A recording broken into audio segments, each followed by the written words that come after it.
Olá, pessoal, tudo bem? Começando mais um Vozes da Verdade podcast, com muita alegria, trazendo para vocês aqui um tema maravilhoso dessa vez, um tema que pode parecer que a gente está acostumado, mas a gente nunca está acostumado com esse dia a dia, né? A gente sempre tem surpresas no lidar com pessoas e principalmente com família. Família foi estabelecido como um propósito de Deus e nós vamos trazer esse tema aqui, que vai ser a família, um plano de Deus para a sua humanidade. E hoje, em especial, eu estou recebendo duas pessoas, dois amigos, duas pessoas que são uma alegria, que são líderes de ministérios e que estarão aqui com a gente hoje para trazer aqui, dentro da palavra de Deus, um conceito de família para nós, né? Então, queria agradecer a Deus pela vida e pela presença, mais uma vez, do pastor Zenaldo. É a segunda vez que ele está vendo aqui a nossa casa. É sempre uma alegria recebê-lo, pastor Zenaldo. Pastor Zenaldo, ele é pastor da Igreja Batista Nacional Renascença. Ele tem um trabalho muito interessante, muito legal, de evangelização também no seu centro, né, de evangelização. Pastor, seja bem-vindo mais uma vez. Obrigado, Márcio. Prazer estar aqui. Bom estar aqui na companhia do presbítero Nelson, que eu conheci hoje à tarde, né? Mais um irmão que nós temos o prazer e o privilégio de conhecer. E o tema muito oportuno, né? Nós temos hoje, infelizmente, um ataque frontal e direto contra essa instituição divina, porque a família é uma instituição divina, é um projeto de Deus.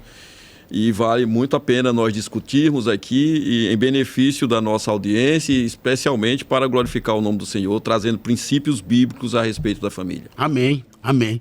Rapaz, e agora eu estou aqui a honra em nome de Deus, rapaz, para a glória de Deus, trazer aqui, ele que já foi citado aqui por nós, mais ou menos assim, umas 1.200 vezes. Toda vez que o pastor Lúcio vem aqui na nossa bancada, eu falo dele. Esse aqui é o Nelson Naúz, o meu amigo, meu irmão em Cristo. Nelson Naúz, para os íntimos como eu posso chamar ele de Nelsinho, né? Porque eu estudei com esse cara, rapaz, desde a infância, lá do Dom Bosco, a gente lá na Rua do Passeio, né, Nelsinho? Eu vou te chamar de Nelsinho de vez em quando aqui, tá bom, mas meu irmão, tá bom. Nelson Naúz é presbítero da Igreja Presbiteriana Centenário lá da Coab, ele é líder do Ministério de Casais, ele tem um trabalho muito bonito lá de liderança, com o qual eu tive a oportunidade de fazer um curso de exposição bíblica. Reencontrei com o Nelson depois de muitos anos e tive a oportunidade de dividir a sala de aula com ele. O pastor Lúcio sempre chamava assim, o pessoal do fundão aí e tal. Mas é uma alegria, viu, Nelson, tê-lo aqui. O dia chegou, o dia de ter vindo aqui. Então, graças a Deus e glória a Deus por a tua presença aqui. Seja sempre bem-vindo, meu irmão. Amém. Márcio, muito obrigado. Eu te agradeço o convite. Realmente eu já escutava meu nome aí na boca aí do pastor Lúcio e quem veio aqui. Muito obrigado aí pela deferência, pastor Zenaldo, prazer lhe conhecer. E esse é um tema para mim muito importante, né? Sim. Desde 2015 eu trabalho com casais e com famílias. Esse é um tema que não vai perder a importância e tem sido muito atacado. E por ele ser tão importante, ele é tão atacado pelo diabo, né? E nós precisamos realmente colocar balizas na nossa vida, na nossa família, à luz das Escrituras, e eu espero que isso aqui seja produtivo para nós, para a nossa igreja. Amém, amém, amém. Bom, a gente, como sempre, começa com um texto base, né? Eu vou pedir para o Roberto colocar na tela aí o texto que a gente vai ancorar a nossa conversa hoje. Na verdade, é um texto balizar mesmo, é um texto no início da Bíblia, um texto que está em Gênesis capítulo 2, dos versículos 23 e 24, que diz assim, ouçamos com atenção a palavra do Senhor. Então, o homem disse, esta, por fim, é osso dos meus ossos e carne da minha carne. Ela será chamada mulher. Em outras traduções é varoa, né? Sim. Porque do homem foi tirada. Por essa razão, o homem deixará o pai e mãe e se unirá à sua mulher, e eles se tornarão uma só carne. Pastor Zenaldo, o senhor pode orar para a gente agora, por favor? Amém. Querido e eterno Deus, nosso Senhor, nosso Pai, nós te damos graças nessa tarde pela tua bondade, pela tua misericórdia em nossas vidas. Clamamos que a tua sabedoria, a tua graça venham sobre nós, para que nesse debate, nesse programa, de um tema tão importante, nós possamos edificar a tua igreja, Senhor, nesta terra, conforme o teu querer, e, acima de tudo, glorificar o nome santo de Jesus Cristo. Amém. Por isso pedimos a iluminação do Teu Espírito Santo sobre nossas mentes, abre o nosso entendimento, derrama conhecimento, não só sobre nós que aqui estamos, mas também, Senhor, sobre toda a audiência que estará acompanhando esse programa. Ó Pai, em nome de Jesus, te pedimos e te agradecemos. Amém. Amém, Senhor. Amém, né? A gente tem aqui a palavra de Deus, que está, como eu falei em Gênesis, que exatamente quando Deus observa que o homem estava só e que não era bom ele estar só. Não seria interessante ele estar só. E aqui é o seguinte, a família é uma instituição divina mesmo, foi criada por Deus. Antes de Deus criar a sociedade, essa sociedade que, digamos, orgânica que a gente vive hoje, antes que Deus criasse a própria igreja, o Estado, Deus resolveu criar a família como instituição divina. E para isso, ao longo das Escrituras, ele tratou esse tema de várias formas. E é por isso que nós estamos aqui hoje, para trazer para quem está aí olhando na TV agora, ou que está escutando no seu carro, no seu tablet, para a gente refletir esse tema à luz das Escrituras. E é por isso que o nosso programa foi criado, para trazer esses temas aqui do cotidiano, para a gente conversar sobre o que a Bíblia diz sobre isso, né? Então vamos começar já, e eu queria começar com o pastor Zenaldo. Na verdade, lá no começo, logo, das Escrituras, aqui que retrata o texto, existia a família de Adão e Eva, né? E que a Bíblia conta que, a partir do pecado, houve um impacto sobre essa família. Não é isso? Sim. E eu queria perguntar para o senhor a importância da família para as Escrituras, porque que Deus criou a família, e o que o pecado fez a partir da queda do homem, quais foram os impactos que essa família, vamos dizer assim, divina, sofreu por conta desse erro. O pecado, na verdade, é a grande tragédia da humanidade, né? A entrada do pecado, porque o homem, a partir do pecado, teve destruído as suas relações, teve interrompido o seu relacionamento pleno com Deus, e o homem passou a ter a condição de pecador, né? Natureza caída, os atributos de Deus, aqueles que foram comunicados a nós, receberam interferências, né? Nós que fomos criados à imagem e semelhança de Deus, permanecemos com essa imagem e semelhança, mas não da mesma forma como nós fomos criados por Deus, né?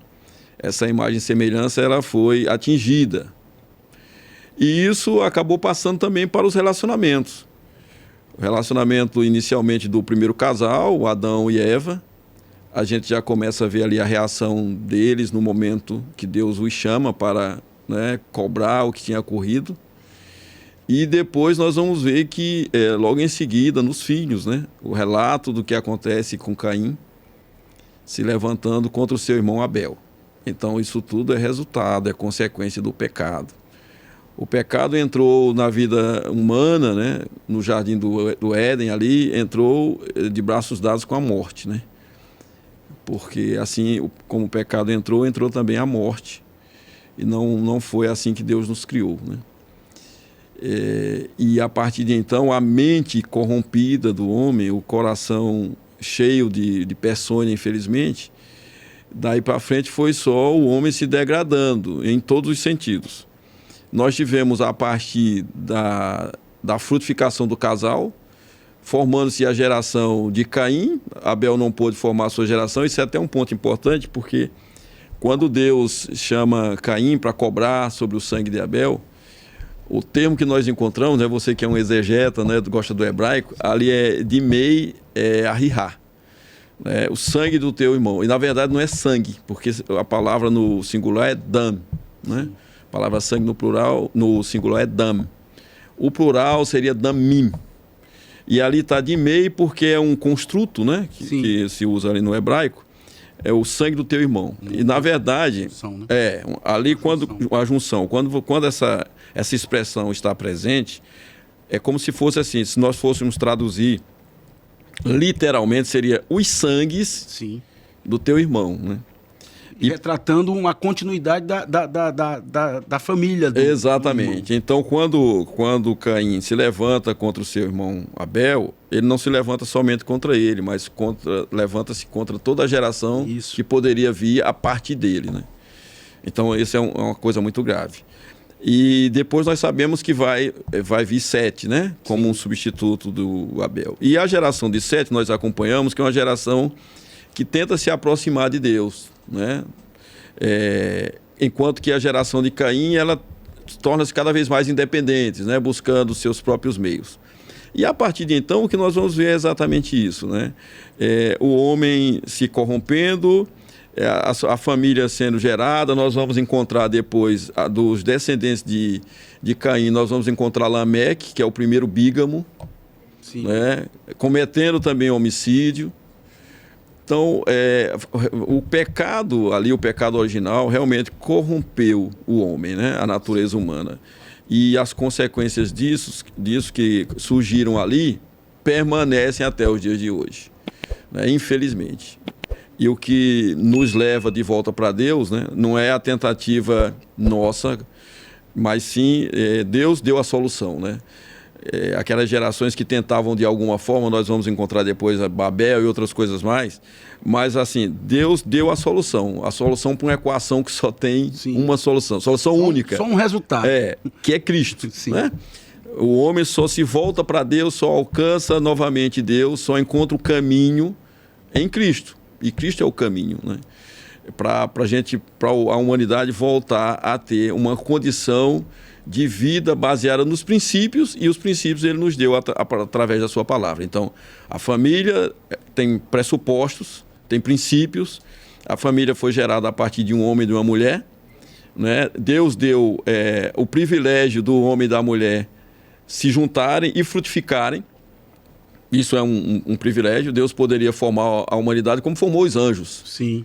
Né? Não formando só um ser, mas multiplicando, né? Sim. E ele fez o casal e deu ao casal o privilégio de atuar juntamente com ele, de reproduzir para formar a humanidade que nós temos hoje. Fazer parte dessa vamos dizer assim, dessa sequência. Sequência. E claro que o pecado gerou consequências. Consequências, perfeito. Como o senhor falou.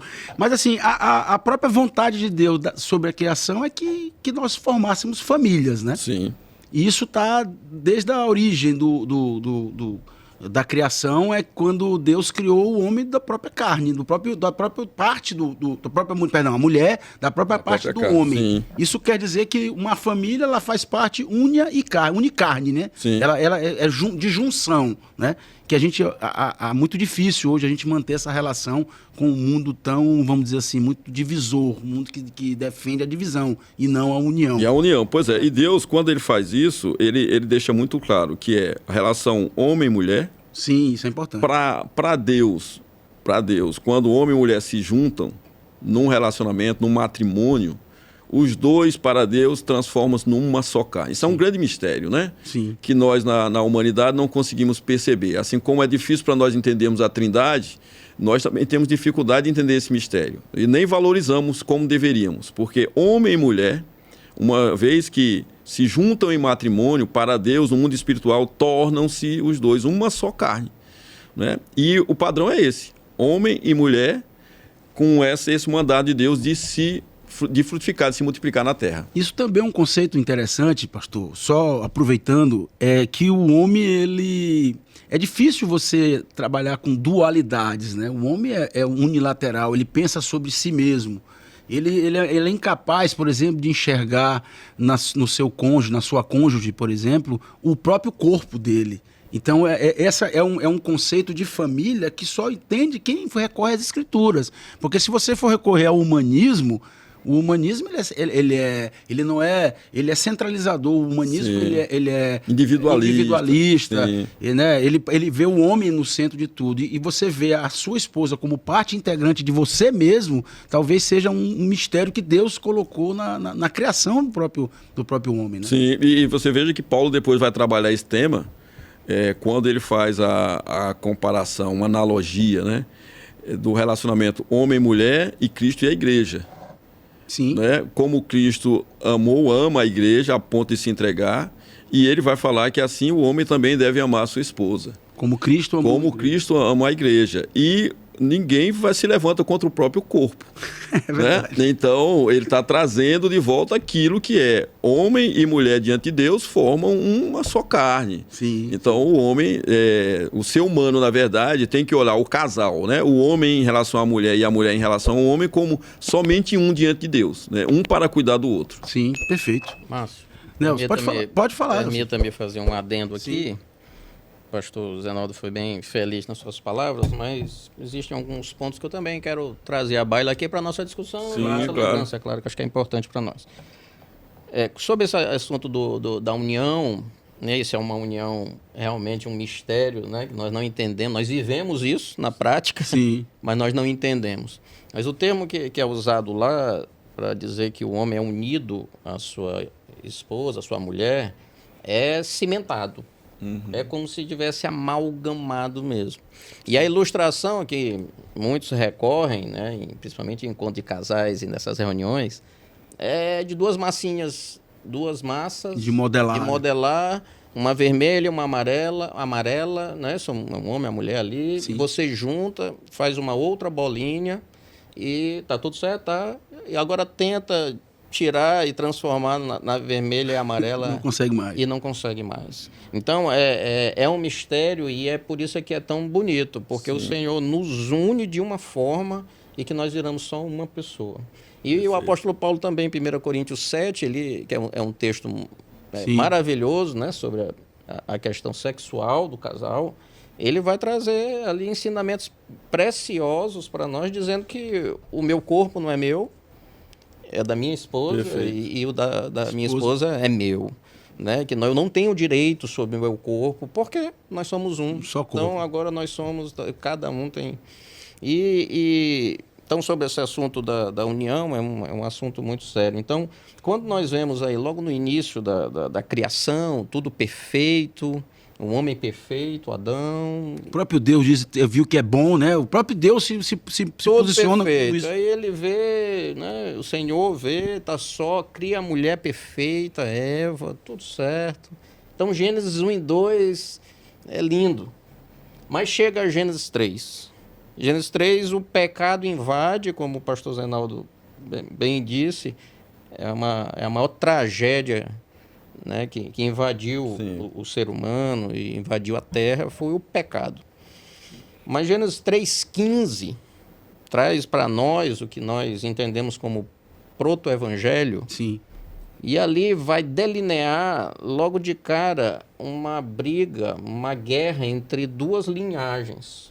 A linhagem da mulher e a linhagem de Deus. Então são homens piedosos contra homens que não querem assunto com Deus, querem distância de Deus, querem querem destruir a Deus. Então, na virada deste capítulo 3, é Gênesis 4, que é Caim e Abel. Então, ali nós já vemos o que nós vamos ver, na verdade, ao longo de toda a Bíblia. Sim. Essa dissociação, né, e essa briga entre duas linhagens. Então, isso é importante para nós.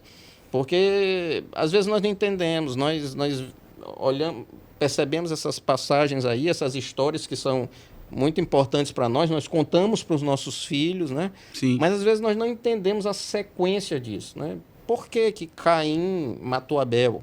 Não é porque ele é simplesmente mau?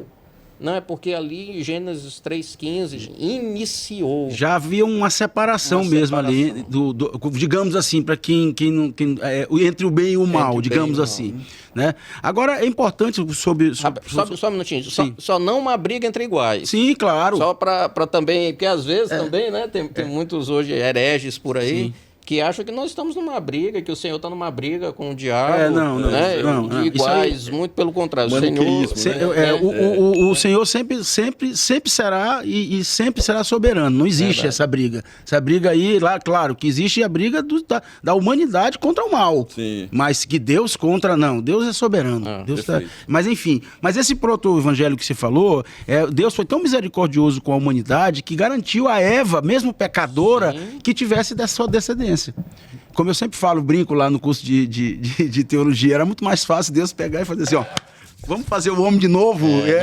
Não deu certo, né? Não, mas não é isso. Deus já fazia parte do propósito de Deus a queda. Claro. E ainda digo mais, Deus é tão misericordioso com a humanidade, com nós, humanos, pecadores, que garantiu a descendência mesmo com o pecado cometido pelo primeiro casal, pelos casais federais, digamos assim. Mas, Nelson, eu quero dizer que Deus sempre escolhe as famílias improváveis, né? E eu vou trazer aqui um segundo caso, que é a família de Abraão, Sara e Isaac e na sequência. Ali a gente vê a promessa de Deus sobre a família, sobre a instituição família. Era muito pouco provável que aquela idade de Abraão e de Sara, que houvesse ainda a continuação daquela, vamos dizer assim, daquele casal. E Deus tirou Abraão de dentro de uma sociedade totalmente corrompida, né? Sim. O pai era politeísta, Babel, lá dentro de uma cidade que ele vendia, o próprio Abraão vendia estátuas, né, de deuses, enfim. E Deus pegou lá e trouxe Abraão, Sara, que no primeiro momento riu, né, da promessa do anjo lá, enfim. Mas eu quero lhe perguntar assim, meu irmão Nelson, de que maneira Deus escolheu Abraão para dar início à família sob o plano de redenção? Então, a promessa de Deus sobre a vida de Abraão era trabalhar com essa continuidade, né? Que Abraão seria pai de multidões, não é isso? E o que a gente pode entender sobre essa aliança de Deus sobre a família aí, no caso? Sim. Em Gênesis 12, que é quando Deus chama Abraão, ele vai dizer bem ali, eu não gosto muito de falar com as minhas palavras, não só ler aqui o que está dizendo, mas ele diz assim, ó: ora, disse o Senhor a Abraão, né, na época ainda, sai da tua terra, da tua parentela e da casa do teu pai e vai para a terra que te mostrarei. E no versículo 2 ele diz assim: de ti farei uma grande nação e te abençoarei e te engrandecerei o nome, se tu uma bênção. Ele vai agora, a partir de uma pessoa, de Abraão, depois Abraão, né? Ele muda o nome de Abraão, mas a partir de uma pessoa, ele vai constituir uma família. E é sempre Deus levanta o remanescente, né? Na época de Adão e Eva, Sete veio, porque senão tinha acabado a briga da linhagem logo ali na sequência, né? Mas ao longo da Bíblia também vimos sempre o remanescente fiel, né? Mas como? Abraão velho, Sara estéril, como que isso vai agora perpetuar? Inclusive eles mesmos ali, Abraão e Sara, começam não a desconfiar, né? Não a discutir com o Senhor, a brigar com o Senhor, mas é mais de 90 anos, já tinha encerrado as atividades, né, sexuais dos dois, como isso?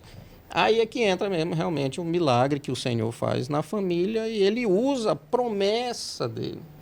E caminhando mais um pouco, nós chegamos em Gênesis 15. Esse é um texto muito caro para nós, presbiterianos, né, para a Igreja Reformada, a partir de Gênesis 15, Gênesis 17 também, é onde Deus perpetua a sua aliança. Onde ele firma a sua aliança com Abraão. Então, pacto, né? O pacto, né? Então, Deus é tão misericordioso, como tu disseste, conosco, que ele diz assim, realmente não deu certo, né? O homem se corrompeu, mas eu vou firmar um pacto e eu vou ser o fiador desse pacto. Então, eu vou cumprir as promessas que eu determinar. E realmente, se você ler mais com cuidado, Gênesis 15, Gênesis 17, ali toda a aliança que foi feita descambou na gente. Nós somos filhos de Abraão, né? de uma certa... Nós somos herança desse pacto, né? E Deus preservou isso. Nós não estamos aqui à toa. A gente não pode entender que em 2025 isso aqui está alheio a nós, não. Deus fez um pacto com um homem e esse homem foi fiel a esse pacto, porque realmente ele seguiu o que Deus tinha determinado para ele. Isaac nasce, né? Apesar de todo o pecado que a humanidade ainda tem, nós somos pecadores, né, Nelson? Eu acho que isso é importante. Nós somos famílias improváveis também, pecadores, e nós estamos aqui hoje. Prova do amor de Deus sobre a humanidade, né? É verdade.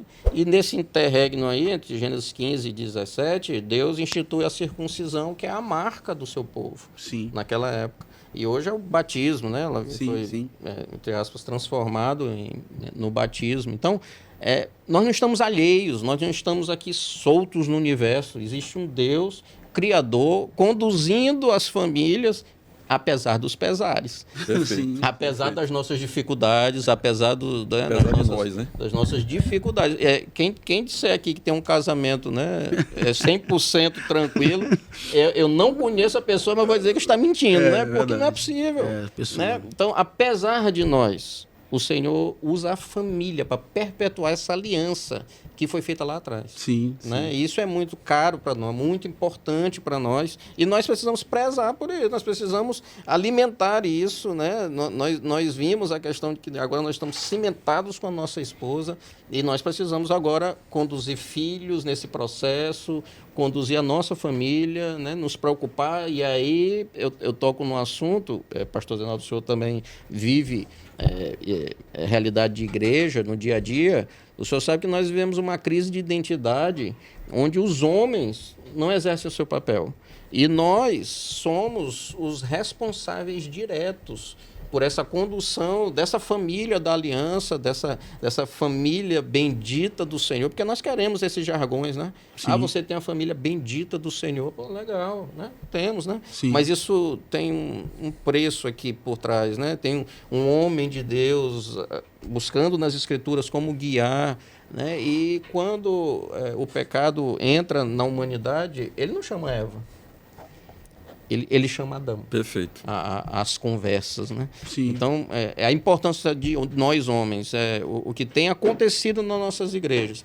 E nós temos, só abrindo parênteses aqui, Márcio, pastor Zenaldo, na igreja presbiteriana nós temos uma confederação nacional de homens presbiterianos, assim como mulheres, como adolescentes, existe a confederação nacional, e nós temos temas que são desafiados a nós, que somos homens, do quadriênio, né? Então, nós estamos num quadriênio que o tema principal é ser de fortes e corajosos, mas o tema de 2025 é o homem liderando a igreja. Nós não temos líderes na igreja, pastor. Nós temos a maior dificuldade de fomentar e de estimular homens a serem líderes nas suas igrejas. Sim. Se não são nas suas igrejas, não são nas suas casas. E isso é uma tragédia para a sociedade. Meu irmão, o que você está falando é fruto do pecado também, eu creio nisso. Sim. Porque, assim, existe o levantamento aí de alguns temas para dentro da igreja, como o feminismo, como a infantilização das, vamos dizer assim, dos ministérios, não levando a algo que seja uma coisa séria, uma coisa comprometida, uma coisa realmente bíblica de Deus. Isso também faz parte também desse levantamento aí, porque o homem tem um papel dentro da família, a mulher tem um papel dentro da família, os filhos têm um papel dentro da família. Mas o pecado afetou tudo. E o pecado afetou tudo, e a gente tem que estar atento a isso. Afastou todo mundo do real propósito do Senhor. Quando a gente traz um tema desse, pastor Zenaldo, para conversar aqui nessa mesa, porque a gente sabe que, como o senhor falou no começo, a família é um dos, vamos dizer assim, uma das instituições mais afetadas pelo pecado e é mais atingida pelo nosso inimigo. Sim. O inimigo vai todo dia para a televisão, para as músicas, para as obras literárias, falando mal da família, inventando outras famílias. Eu vou chegar nesse ponto já, né? Eu vou chegar nesses modismos aí atuais. Mas a gente vê aqui, pastor Zenaldo, me permita agora entrar nesse assunto, a gente já falou sobre o pacto de Deus sobre a família, com a criação do primeiro casal. Nós já falamos da promessa de Deus sobre a família, na família de Abraão, depois Abraão. E agora nós vamos falar sobre a diversidade de conflitos com as famílias. A gente sabe, eu sempre falo isso também, viu, pastor?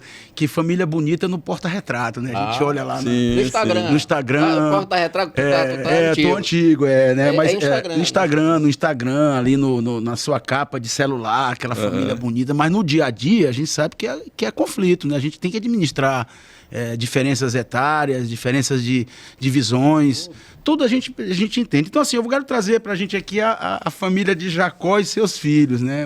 Na Bíblia, que está lá em Gênesis 37, nos capítulos 3 e 4, 26, 28. Quer dizer, Deus age em meio das falhas. Aí você trabalha com a inveja, com a rivalidade, que a gente vê lá na família de Jacó, né? E Deus transforma, na verdade é o seguinte, o contexto teológico dessa passagem a soberania divina, que não depende da perfeição humana. Nós somos imperfeitos, né, pastor? Perfeito. E essa família, o que que representa? Essa família de Jacó e seus irmãos lá, o que que representa? Porque a gente pode tirar vamos dizer assim, um conceito para a gente sobre família atual. Eles nos representam, né? Sim. Eles nos representam, como você falou, na imperfeição. E você veja que nós tivemos aí como o presbítero Nelson colocou, né, uma sequência, né, de Deus ali. Antes do chamado de Abraão, que foi importantíssimo, né, você tem o dilúvio. Sim.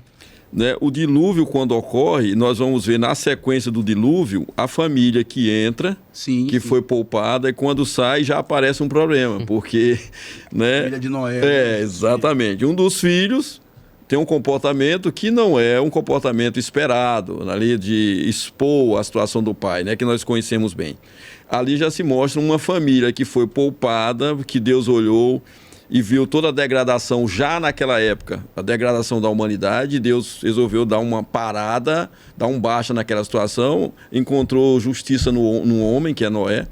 Mas teve misericórdia por sua família, né? Exatamente. Quando você termina ali o episódio da arca, você já tem o episódio lá de Cã contra Noé. Então já mostra um problema, né? Já, ali num seio de uma família.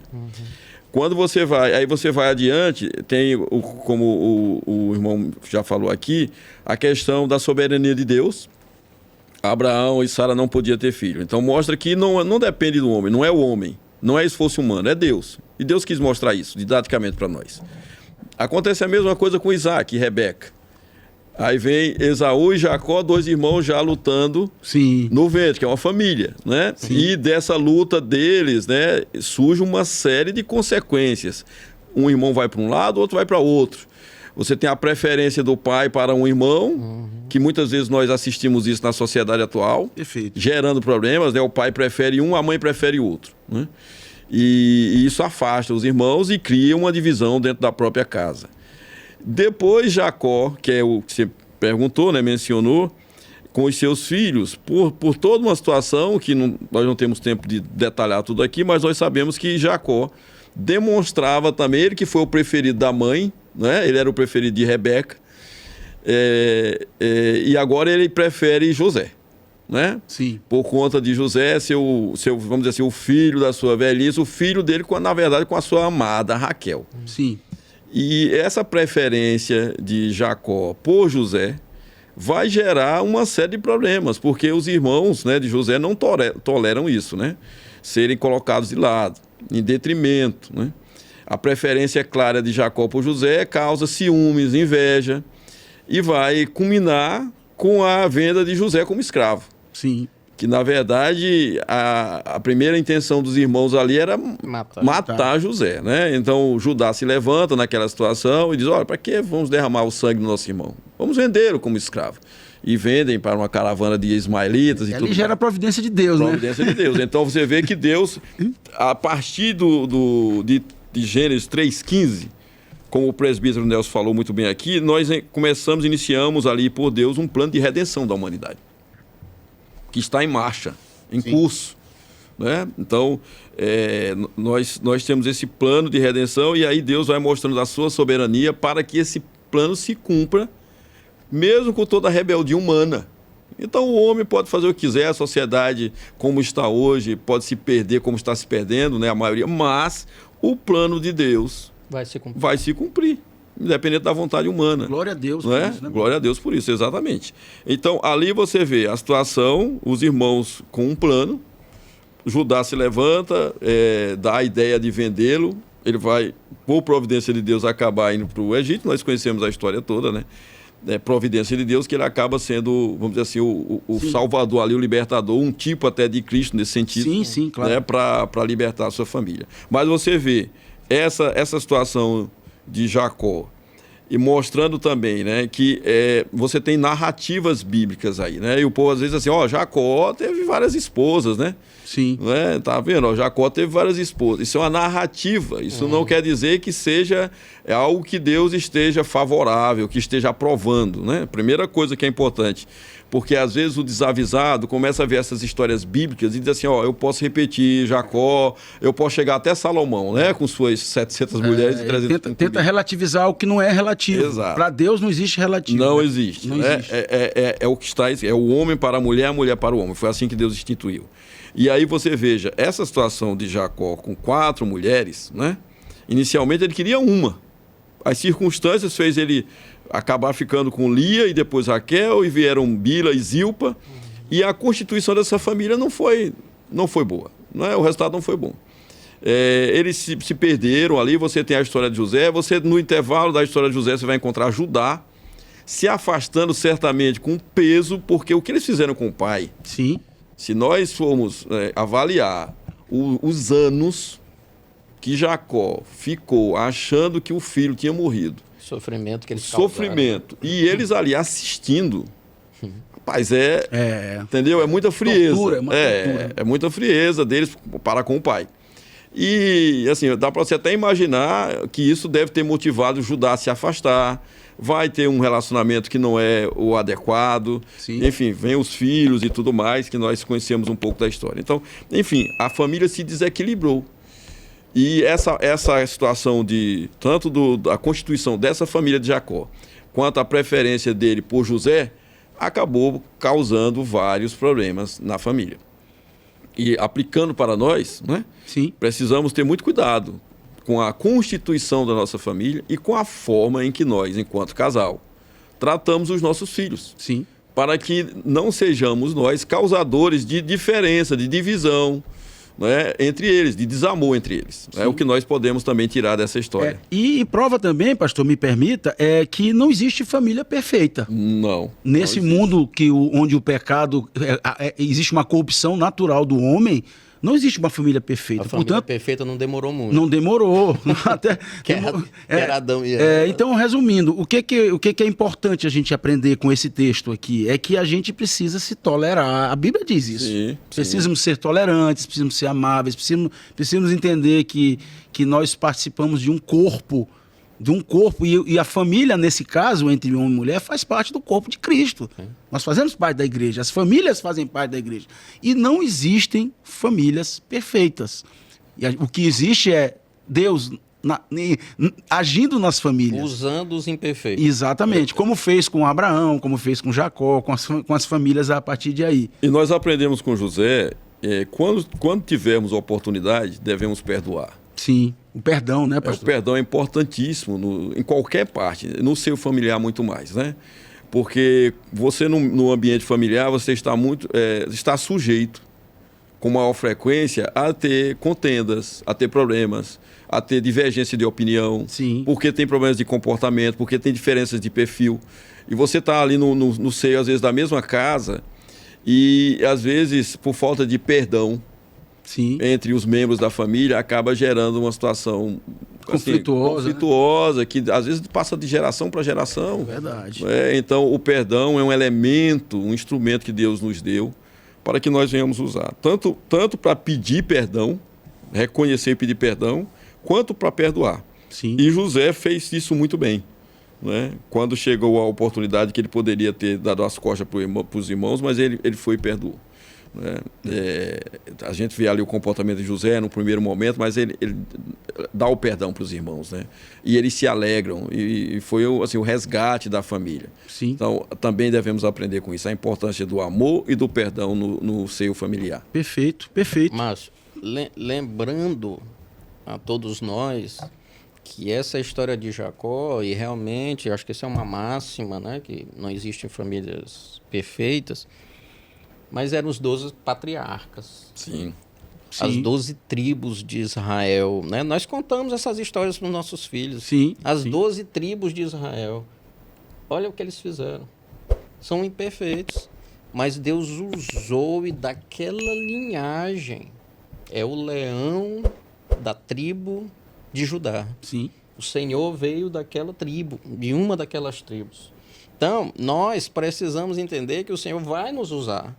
Agora nós precisamos, como eu estava conversando aqui no grupo de casais ainda há pouco, passaram um vídeo sobre o perigo do adultério, que às vezes o adultério não começa no simples ou no ato de deitar, mas já começou antes. Sim. Né? Um adultério emocional, né? E eu disse que nós precisamos levantar nossa guarda o tempo todo. Nós precisamos estar atentos, né? 100% e tudo. E nós precisamos, Márcio, só tem alguns pontos aqui que eu Perfeito, queria... pode falar. Como um alerta, aplicações como o senhor falou, pastor. Sim. Né?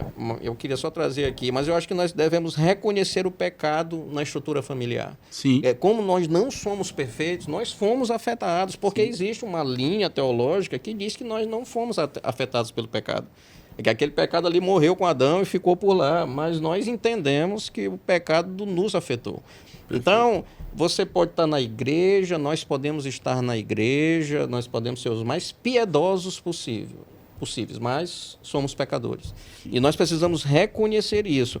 Colossenses 3:13, né, ele vai trazer um alerta que é para a igreja do Senhor, mas eu posso aplicar para a nossa família com toda certeza. Diz assim, Colossenses 3:13, diz assim: suportai-vos uns aos outros, perdoai-vos mutuamente, caso alguém tenha motivo de queixa contra outrem. Assim como o Senhor vos perdoou, assim também perdoai. Então, nós precisamos saber que todo lar precisa de confissão, de perdão de pecados. E a gente sabe que casamento é uma renúncia diária. Sim. Nós precisamos renunciar o tempo todo. Um outro ponto que nós precisamos também é não ignorar a diversidade.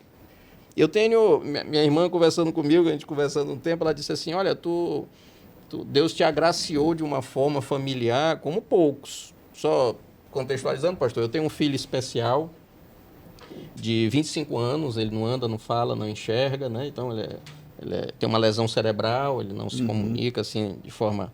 Então eu tenho essa perspectiva da vida de um filho especial. Eu tenho o Lucas, que ele tem 22 anos, né? Tá noivo, vai casar. Então eu tenho essa realidade de um homem, né? De um menino.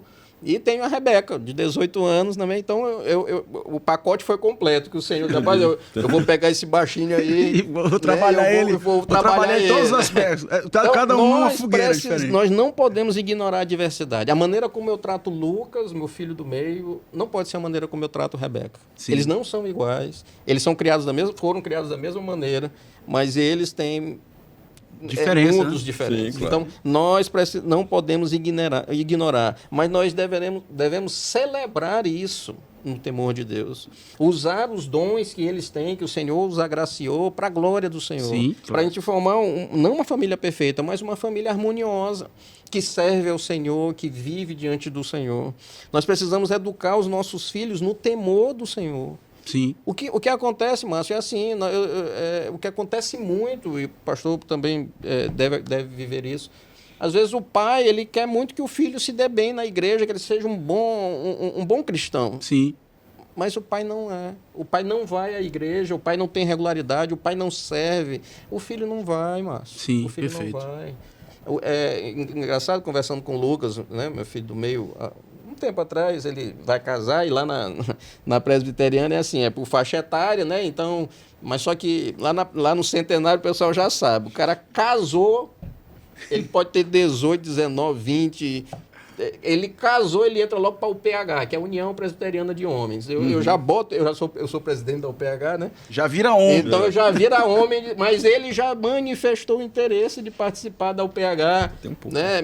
Mesmo sem pressão, né? Mas é porque ele já sabe como é a pegada, então mas é muito difícil hoje um jovem, primeiro, querer casar. Sim. Segundo, querer exercer, querer estar no Ministério de Homens, aprendendo mais, mas por quê?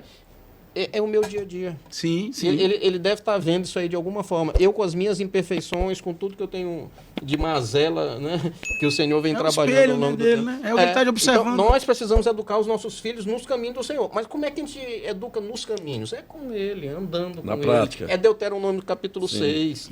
Né? É o deitar, no caminhar. Né? Eu tive a oportunidade de ir no Muro das Lamentações, fiz essa viagem a Israel, e lá você vê aquele judeuzinho todo paramentado, mas o judeuzinho na tenra idade, seguindo os caminhos do Pai, Sim. ouvindo a Torá, e fazendo aqueles movimentos pendulares ali, mas aquilo faz parte do rito dele. E eu fiquei olhando aquilo ali, se a gente tivesse pelo menos 10% dessa piedade que esses caras têm, eles ainda não entenderam a questão do Messias, né? Sim. O problema deles é bem aí. Mas é um problema grave, né? É gravíssimo. Esse é gravíssimo. Mas o que a gente vê por aí o pai não está nem aí com a educação teológica dos filhos. Sim, sim. Né? Nós estamos muito preocupados com o que eles vão ser, com a profissão que eles vão ter, se eles vão ganhar dinheiro, né? E a gente não está muito preocupado com o espiritual dele, não. Talvez. Deveria ser o contrário, ao contrário, né? Deveria ser primeiro se preocupar com o espiritual para depois se preocupar com o material. E nós precisamos confiar na providência divina. Perfeito. O Senhor vai usar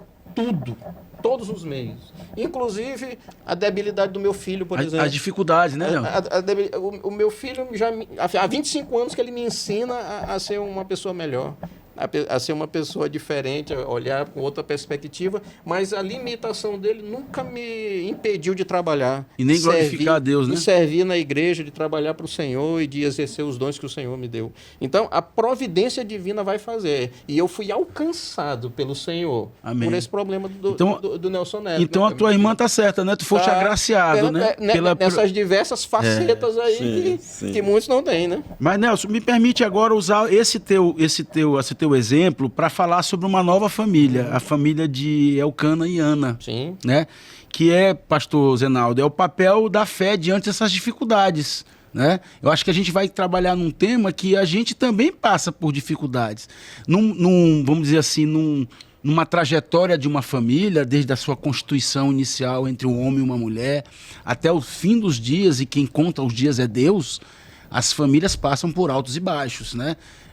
O senhor, pela sua perspectiva de ser um homem mais experiente que nós aqui, o senhor deve ter momentos da sua vida que o senhor passou por dificuldades e que a sua fé inabalável, que eu conheço o senhor, pastor, eu sei que o senhor tem uma fé inabalável, né? E Ana mostrou, através da sua oração, né, o entendimento do papel espiritual dentro da família. O senhor pode falar para a gente como isso significa na aplicação, vamos dizer assim, das famílias atuais, dessa dificuldade, dessas provas que o Nelsinho trouxe aqui, que o Nelson trouxe, chamando de Nelsinho, carinho, viu, Nelson? Tá certo. Que o Nelson, o presbítero Nelson trouxe aqui, que é exatamente isso, o papel da fé diante das dificuldades, né? O senhor pode falar pra gente? Sim, só não concordo com a fé inabalável. Quem dera, viu, Márcio? Às vezes abala, né? Você é muito gentil. Na verdade, Márcio, é o seguinte, eu acho que começa por nós compreendermos a nossa dependência de Deus, né? E o que é realmente ser um cristão? Porque, infelizmente, no nosso meio, muitas vezes sai aquelas... infelizmente, as informações deturpadas, o falso ensino de que ser cristão significa você andar sempre no mar de rosas, né? Tudo perfeito. E se você está vivendo fiel a Deus, tudo vai acontecer, né? Se você buscar em primeiro lugar o reino de Deus, todas as coisas serão acrescentadas. Essas coisas só assim... esquece que todas as coisas também são as coisas ruins, né? Pois é. Então... A dificuldade, né? Então, nós estamos num mundo... um mundo que nos odeia. Essa é a verdade. Como cristão, nós somos odiados pelo mundo, né? Eu não estou falando aqui das pessoas, estou falando do mundo de forma geral, porque o mundo odiou a Cristo e odeia o cristão. Então, viver num mundo onde você é peregrino, forasteiro, né? Como o apóstolo Pedro nos disse muito bem, escrevendo nas suas cartas, não traz facilidade para nós. Nós vivemos num mundo de dificuldades. Então, a primeira coisa é, para vencer este mundo, Cristo disse que nós deveríamos ter bom ânimo porque Ele venceu o mundo. Nós precisamos reconhecer a dependência que temos de Deus. O primeiro passo é reconhecer. Uma vez que eu reconheço, eu preciso me aproximar de Deus. E para isso eu tenho que ter fé. Sim. E quando eu coloco a minha fé em ação, eu preciso orar. Então, o que sustenta uma família do ponto de vista de estar preparada para enfrentar as dificuldades que sim nós passamos, todos nós passamos, com filhos, no casamento, não existe nenhuma família perfeita, não existe nenhum casamento perfeito. A gente tem dias, tem períodos que as coisas estão bem, tem períodos que começam, aí vem as tempestades. Sim. E Cristo nos mostrou isso de uma forma, né, didática, ilustrativa, ali naquela situação lá dos discípulos. Então, nesses momentos, o que nós devemos fazer? Orar. E a família, os pais devem estar sempre orando pelos filhos e com os filhos. Sim. Então, Ana, ela dá uma grande demonstração disso, porque ela estava sendo perseguida, maltratada, humilhada, desprezada pela sua rival que tinha filhos e ela não, a Penina. O Eucana chega para ele e diz assim, olha, o que é que te falta? Eu te trato bem, eu cuido de tudo, te dou, né? Eu sou melhor do que um filho. Mas a realização de Ana não estava somente em Eucana, ela queria um filho, né? E ela vai buscar da forma correta, ela vai orar a Deus. E foi muito mal interpretada por Eli, que naquele momento tinha perdido totalmente discernimento, né? Haja vista que ele deixava que os filhos, que é outro exemplo, né, de uma família sacerdotal, onde certamente os filhos não viram a boa prática e acabaram tendo práticas totalmente equivocadas, erradas, né, ofensivas a Deus. Então Eli estava numa situação que ele não tinha discernimento para perceber que ali estava uma mulher aflita, angustiada, mas derramando a sua fé diante de Deus, clamando por um filho, né, para que ela pudesse se livrar daquela situação. E ela, mesmo sendo acusada, né, o Eli, porque ele acusou ela de ser uma mulher que estava cheia de vinho, ela com paciência ela responde com respeito, dizendo que não era isso, né? Na verdade, ela estava ali se derramando em angústia. E aí, essa fé demonstrada por Ana, a busca dela pela solução em Deus, que é o que nós devemos fazer, né? E essa é a aplicação para nós. Em Deus nós devemos buscar a solução para os nossos problemas. Mesmo aqueles problemas que você pode olhar e pensar assim, não, mas aqui eu tenho recursos, eu tenho capacidade para resolver. Isso não significa que você não deva orar, né? Tem a capacidade, tem os recursos que foram dados por Deus, a provisão foi dada por Deus, né? Mas mesmo assim, primeiro vem a oração e deve vir a oração. E quando não tem os recursos, ainda mais, né? Sim, claro. Quando você olha para um lado, para o outro, assim, como é que eu vou resolver esse problema? Também aí nós devemos buscar a Deus, que é o que aconteceu com Ana. Ela tentou, não conseguiu, buscou a Deus e a resposta veio. E assim, é um grande exemplo que nós temos na Bíblia. E ela pede a Deus, e aquilo que ela promete a Deus, ela devolve para Deus, né? Porque aí veio Samuel, e ela entrega Samuel, que foi o grande homem de Deus, né? O homem que fez ali a parte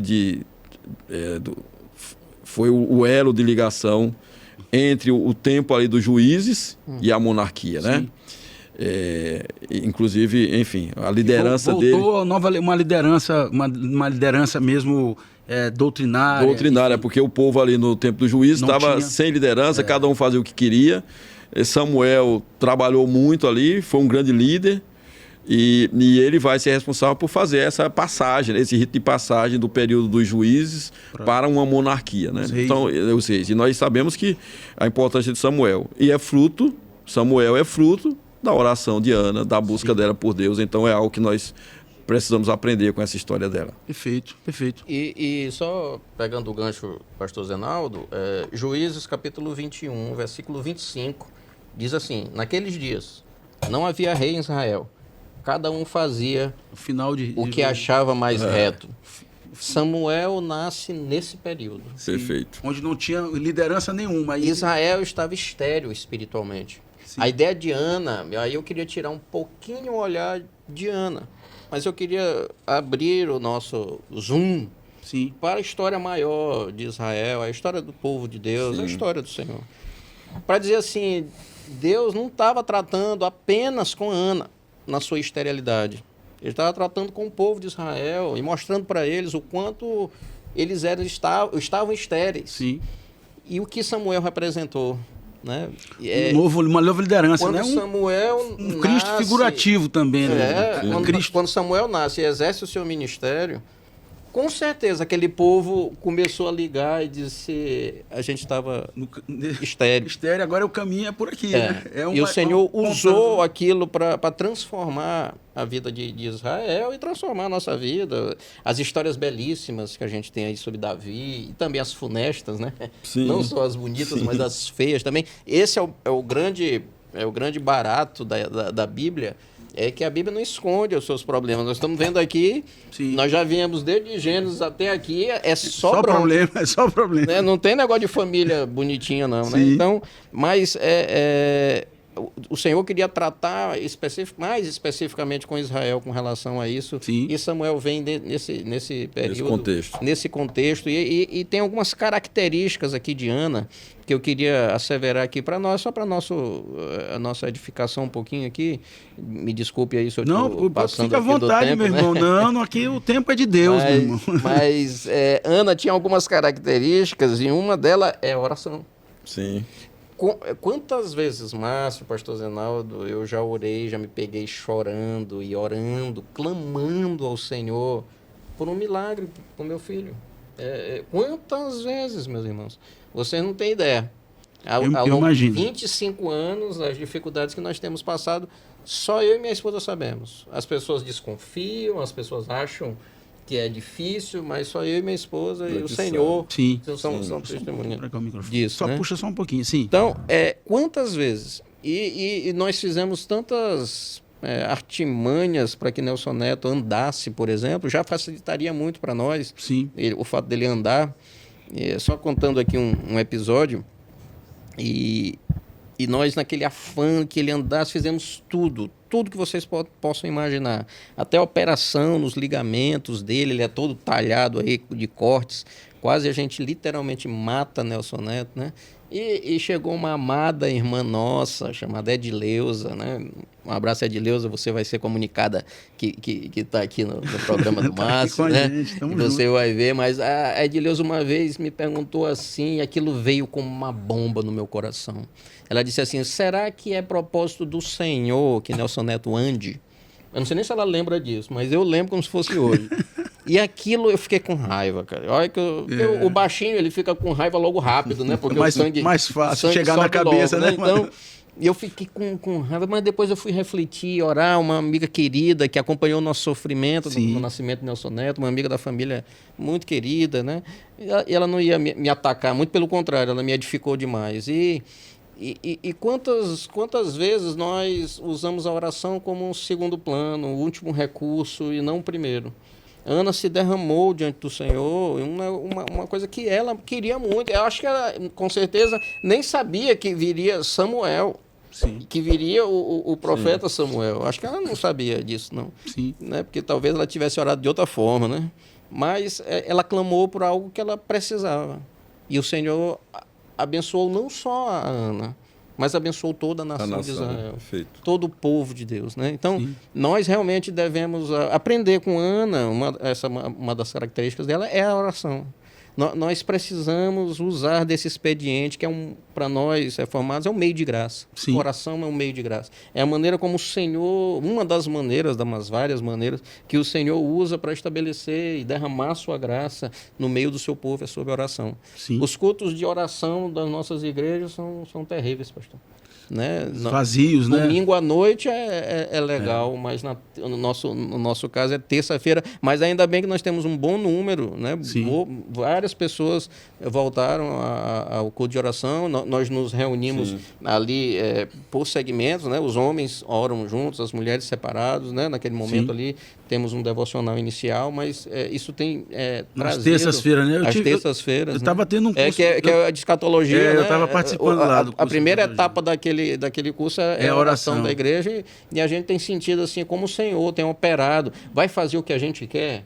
Vai responder o que a gente quer? Não. O que ele quer. Né? Ele vai fazer da sua forma, mas nós precisamos nos derramar. Que é um outro erro, assim... Mas olha só, Nelson, tu puxaste, me permita só um parênteses. Não. Você puxou algo que é muito importante. Nas tuas orações, Deus usou a sua irmã para falar algo verdadeiro que você não entendeu pela sua própria oração. Teve que uma Tava pessoa... sofrendo, fazendo meu filho sofrer. Exatamente. E Deus usou aquela mulher para te dizer o que tu precisava escutar. É verdade. Então, através da oração. Eu creio nisso. Não, com certeza, meu irmão, eu não tenho dúvida. E Ana também tinha um coração grato. Sim, sim. Ela teve o coração porque ela retribuiu, e ela, Sim. mais do que retribuir ou cumprir a promessa que ela fez ao Senhor, de devolver o seu filho depois de amamentá-lo, né, no desmame, mas ela ofertou ao Senhor. Sim. Então, é um coração generoso. Então, ela poderia simplesmente ter só devolvido Samuel, que já seria, né? Entenda o que é isso para uma mãe que queria tanto um filho, mas que entendeu que ela colocou diante do Senhor e em 1 Samuel mesmo, logo no comecinho vai dizer que o Senhor que deu. É verdade. Sim. Né? Nossos filhos não são nossos mesmo, né? Mas ela, mais do que devolver como forma de cumprir o que ela tinha prometido, ela ofertou a mais, né? A Bíblia diz que ela ofertou, né? Sim, sim. Devolveu, né? Devolveu animais, né? Vinho e outras coisas como uma oferta ao Senhor. Então ela tinha um coração muito grato. E ela foi fiel ao Senhor e essa questão da oração é uma marca muito, muito, muito forte em Ana, e que deve nos ensinar hoje, porque nós olhamos para aquele cara que ora, para aquela moça que tem aquela senhorinha, né? Sim, Não é sempre assim? Sim, As senhorinhas de oração, né? Mas nós não temos assim um ícone na nossa igreja de um jovem que ora. Um adolescente, aquele caboclo ali, aquela criança ali, aquele menino de 13 anos ali, ele é um menino de oração. É difícil a gente ver. O que a gente vê são senhorinhas que, pela misericórdia de Deus, ainda conseguem orar, e que são exemplos para nós, né? Mas a oração tem que ser a nossa mola propulsora, né? E assim, eu vou trazer agora para a gente falar sobre uma família comum, mas que foi usada por Deus, da soberania de Deus, para trazer exatamente ao mundo o nosso Salvador, o nosso Redentor, que é a família de José e Maria, não é? Algo improvável, né, pastor? Sim. Uma família que naquele momento estava em formação, né? Usou Maria através de uma revelação de um anjo, dizendo que ela iria conceber um filho. E assim, se a gente falar isso no momento atual, que a humanidade se acha soberana, né? Que se acha, né? Com todas as informações possíveis, se chegasse essa história hoje aqui, no meio do povo, essa mulher ia ser execrada, né? Sim. E que Maria não foi execrada porque o próprio José escondeu essa história, digamos assim, essa história redentiva. Isso fez parte, né, pastor, queria que o senhor comentasse, simplesmente sobre uma confiança que Deus depositou naquela família. E numa família comum. As coisas de Deus acontecem em famílias comuns. O sobrenatural de Deus acontece no dia a dia das famílias. E a gente sempre entende algo soberano, algo extraordinário, como uma revelação dessa que o anjo deu para Maria, que seria concebido o nosso Senhor Salvador.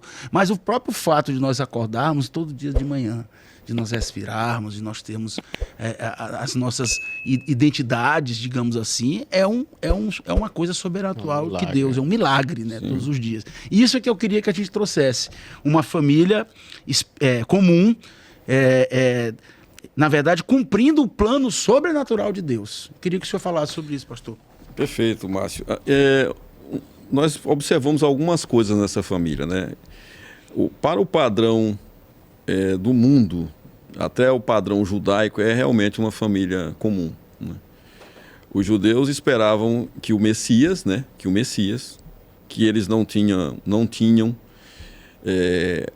muito bem definido. Eles criaram um modelo da cabeça deles, né? De como seria o Messias, mas eles associavam o Messias ao palácio. Sim. Como descendente de Davi, obviamente, ele deveria surgir dentro do palácio. E o que Deus vai fazer é exatamente usar o simples, como você muito bem falou. Uma família de um casal que ainda estava para se formar, né, como família, na simplicidade, na Galileia, né? Que até pode vir alguma coisa boa da Galileia, né? Natal vai falar. Sim. Então, até nisso, né? Então esperava-se o quê? Não, tem que ser na Judéia, tem que ser lá em Jerusalém, tem que ser da família de Davi. Nós sabemos que foi da família de Davi, sim, nós sabemos que nasceu em Belém, mas a princípio a leitura que fizeram foi: é da Galileia, né? É de um carpinteiro, é uma mulher sem expressão. Então, o que para o mundo não tem valor, para Deus tem. E é exatamente isso que o mundo não consegue compreender muitas vezes, né? As escolhas de Deus. Quando Deus olha, ele não olha observando capacidades que o mundo vê. Ele vê, como ele mesmo falou para Samuel, que nós acabamos de trabalhar um pouco aqui, na escolha de Samuel lá por Davi, ele vai dizer: ó, Samuel, não olhe para a aparência. Sim. Né? O homem vê a aparência, mas Deus vê o coração. Então Deus viu em Maria e em José, né? Porque se ele visse só em um, certamente ele não colocaria o filho dele para nascer, para ser criado ali por um casal que não tivesse critérios de justiça, princípios, obediência à palavra, fidelidade. Então tudo isso Deus olhou para aquele casal e viu.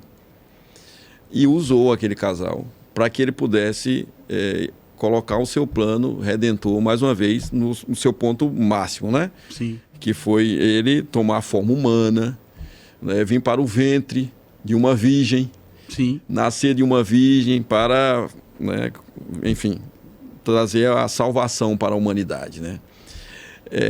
Da forma, cumprindo aquilo que ele prometeu em Gênesis, como quando nós vimos, né, lá no 3,15. Sim. O proto-evangelho, da semente da mulher, não é da semente do homem.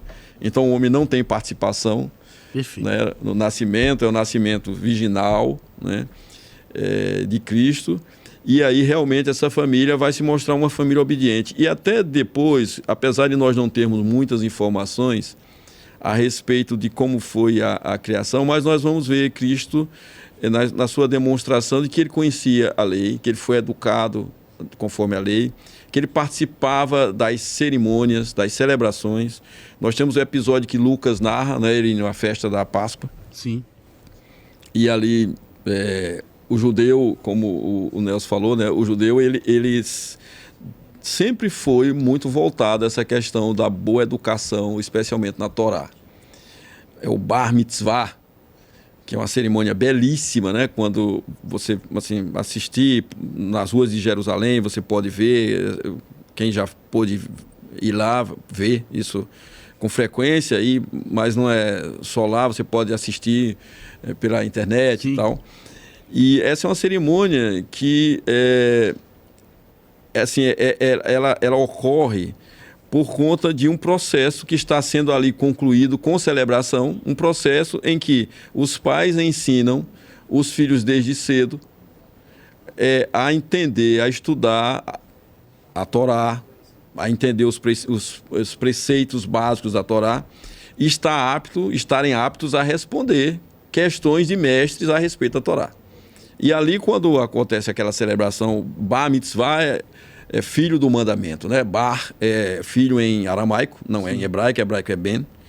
Só para a nossa audiência, eu sei que você sabe disso, mas eu estou preocupado aqui com a nossa audiência. Então, Bar Mitzvah é filho do mandamento, né? E aí eles fazem isso nessa celebração. Mostra como o judeu ele trata a questão da educação e como Cristo foi educado. Os judeus, por tratarem assim, é que eles se destacaram no mundo. Sim. Então nós vamos ver a trajetória dos judeus, onde eles se destacaram. E também foram perseguidos por isso. Então o que nós cremos? Que José e Maria, como bons judeus, conhecedores da Torá, conhecedores das profecias, educaram Jesus também nesse sentido. Mas eles eram uma família simples e também com problemas. Sim. Que aí é o ponto que eu quero chegar. Por que com problemas? Porque nós vimos, pouco nós sabemos de José, porque a Bíblia não traz, né? A Bíblia se faz silêncio, né? Entendemos que José ele acompanhou Jesus até determinado ponto. No ministério de Jesus ele já não aparece. Sim, sim. Então, enfim, a Bíblia se cala, nós devemos também nos calar. Né? Podemos deduzir. Mas nós temos episódio em que a mãe e os irmãos de Jesus foram procurá-lo, procurar Jesus para prendê-lo. Para levar ele para casa, né? Sua mãe está aí, né? É. Jesus falou, né? Enfim. Exatamente. Então, naquele episódio, um pouco antes, quando você vai ler, que Jesus diz assim, ó, vocês é que são minha família, né? Aqueles que me ouvem. Por quê? Porque a mãe e os irmãos estavam achando que Jesus estava louco pelo que estava fazendo. Então, mostra que, e nós sabemos disso, nem os irmãos, num primeiro momento, creram nele. Nós vamos ver depois, Tiago, Judas... Tiago só reconheceu depois de ressurreto. Depois de ressurreto, exatamente. Sim. Vai se tornar um grande líder, mas é posterior. Sim. Durante o ministério de Jesus, os irmãos não andavam com ele. Então mostra também que não é que a família de Jesus é perfeita. Não, a família de Jesus também tinha os seus problemas. Mas Deus encontrou em José e Maria o casal que tinha as características para que Deus pudesse ali colocar o seu filho como foi colocado. Sim. E também é um mistério espetacular, maravilhoso, né? Porque nós não sabemos o que Deus viu em Maria, o que Deus viu em José. Sim. Mas Deus certamente viu qualidades que o mundo não viu. Deus viu um padrão que o mundo não tinha para escolher esse casal. E mostra como Deus age também na simplicidade. Sim, perfeito, perfeito. Isso é um aprendizado, né, Nelson, para a gente cuidar dos nossos filhos com essa perseverança, com essa doutrina que a gente tem que fazer isso de uma forma comum, porém objetivo. Nosso objetivo é estar dentro dos preceitos de Deus, do nosso Criador. A nossa família, Márcio, Pastor Zenaldo, é o nosso primeiro campo de discipulado. É onde nós vamos colocando em prática tudo que nós temos vivido diante do Senhor. Porque nós queremos, às vezes, abraçar a igreja como se abraça o mundo. Mas, às vezes, a nossa casa está descoberta. Né? Existe aquela ilustração jocosa, mas muito triste, do filho que diz, pai, eu queria morar na igreja, né? Sim, eu queria morar na igreja, porque aqui o senhor é tão legal, né? Rir com todo mundo, está disponível para todo mundo. E também existe aquela outra ilustração dizendo, pai, quanto é a sua hora de trabalho? O filho chega... Então, o discipulado precisa acontecer. Sim. Mas, pastor, o homem não quer liderar a sua casa, ele simplesmente não quer. Mas dá trabalho fazer um culto doméstico, pastor. Rotineiro. Sim. Porque você vai precisar, você homem que está me escutando agora, você vai precisar preparar. Eu não estou menosprezando as mulheres, muito pelo contrário, elas têm capacidades e dons que podem colocar. Mas essa responsabilidade do ensino é do homem.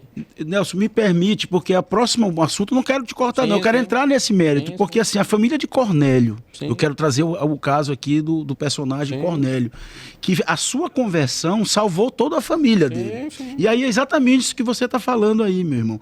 Porque o campo missionário, a família, é um campo primordial e primeiro. Nós precisamos cuidar dos nossos filhos. Eu viro e mexo ali no nosso grupo da família, eu pergunto, Mari, a minha santa esposa, chamam Mari de santa, minha esposa, Francimari. Nelson, aí eu não sei se isso faz parte do ministério dela ou chamam ela de Santa Mari, né? Eu não sei porquê, né? Eu fico me perguntando, aí somos casados há 27 anos, mas glória a Deus, às vezes eu pergunto para Mari, como é que está a tua leitura bíblica? Como é que está teu relacionamento com Deus? Olha que a gente vive 24 horas, né, juntos. Vira e mexe, eu pergunto aí, Lucas, como é que tá aí, Rebeca, e agora minha futura nora, Isabelle, como é que tá a tua leitura bíblica? É uma responsabilidade. Um dia eles ficaram, pai, não sou mais criança. Deixa eu dizer uma coisa para vocês bem aqui. Legal. Deixa eu dizer uma coisa para vocês bem aqui, meus filhos lindos e amados. Eu vou prestar contas do que eu fiz com vocês. Então, e principalmente como presbítero, a conta é dobro, né, pastor? A gente tem... Eu vou prestar contas ao meu Senhor, como eu lidei com vocês, e principalmente da questão espiritual. Nós não podemos negligenciar isso. E isso cabe ao homem, mas vai dar trabalho, mas vai trazer chateação, cansaço, né? Isso eu estou falando não tem mais criança em casa, mas já é uma chatice. Sim. Porque o único momento agora para o nosso culto doméstico que nós encontramos devido às agendas, né, de todo mundo aí, é domingo depois do almoço. Tu já viu? E o cara quer tirar aquela soneca, mas e o pessoal reclamando, eu falei, podem se animar no Senhor, né? Se animem no Senhor. Não como muito essa galinha caipira aí, vamos comer pouco para não dar sono. Nós estamos estudando os 10 mandamentos, né? Estou finalizando, eu estou chegando no 7º mandamento, mas dá trabalho, mano. Eu preciso preparar isso com antecedência, eu preciso fazer de uma forma que não seja chata, né? Mas ninguém quer fazer mais isso. Então, o discipulado precisa acontecer e é na nossa casa, em primeira instância, né? E a responsabilidade, eu digo de novo, é de você, homem, macho, alfa, né? Porque nós queremos muito esse jargão de líderes, né? Porque eu sou o líder da minha casa e minha mulher tem que ser submissa, né? Não, às vezes nós gostamos disso, mas nós não queremos exercer a nossa liderança, né? Que tem muitas coisas, né? Temos que. Mas, Pastor, o senhor pode falar sobre a mudança de comportamento de Cornélio em relação à sua família? É um exercício contínuo, né? Na nossa casa, né? Às vezes, por exemplo, quem tem filhos na idade adolescente, que sofrem pressão, principalmente no campo universitário, aí, com doutrinas humanísticas aí sempre sendo derramadas, as próprias mídias, né? Filmes e livros e periódicos que estão sutilmente incutindo na cabeça desses jovens, adolescentes.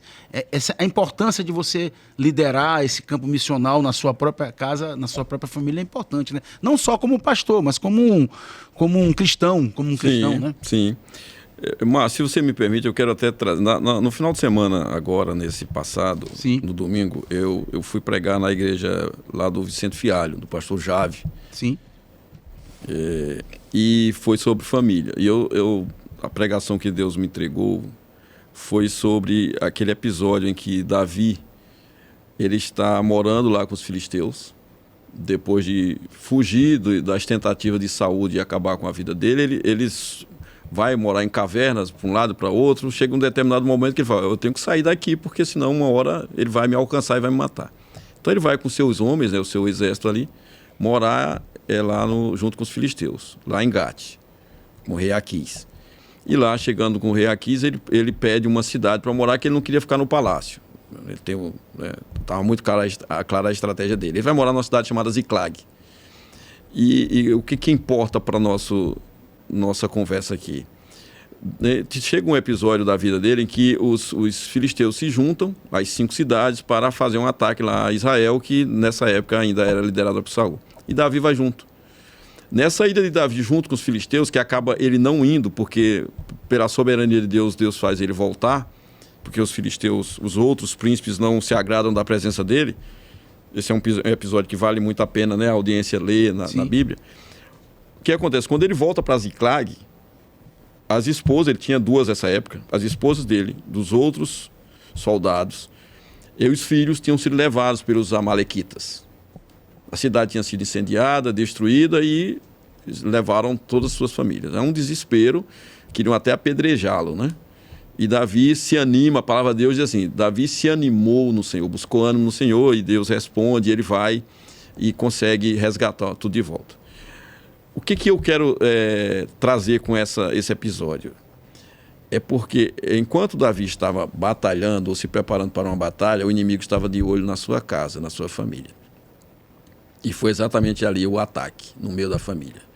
E você vê Davi valente em toda parte, mas na hora que atacou a família dele, você vê o homem se desmontando. Cai por terra. Chorando. E os soldados que eram leais a Davi, ao ponto de 3 dos valentes de Davi romperem as linhas lá do inimigo para buscar água. Mas esses homens que estavam ali no meio com outros valentes ficaram tão desesperados, tão angustiados, que se levantaram contra o próprio Davi, porque também foram atacados na família. Então, enquanto nós estamos muitas vezes trabalhando inclusive para o reino, o inimigo está tentando na nossa casa e nós precisamos ficar muito atentos a isso. Perfeito. Qual é o problema hoje? É que naquela época o ataque era físico, era visível. E aí o povo, obviamente, dava muito mais atenção. Os ataques dos nossos inimigos hoje não são como os inimigos de Israel. Israel tinha os amalequitas, os midianitas, os amonitas e por aí vai. Os nossos inimigos são espirituais.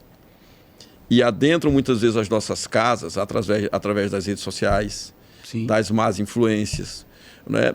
E à medida que a gente baixa a guarda, o inimigo entra. Então o nosso papel é continuar liderando, orando, trabalhando como Cornélio fez. Sim. Buscando a cobertura da sua família, com boa prática de vida que ele demonstrou ter, né? Boa prática de vida, buscar o Senhor em oração, em jejum.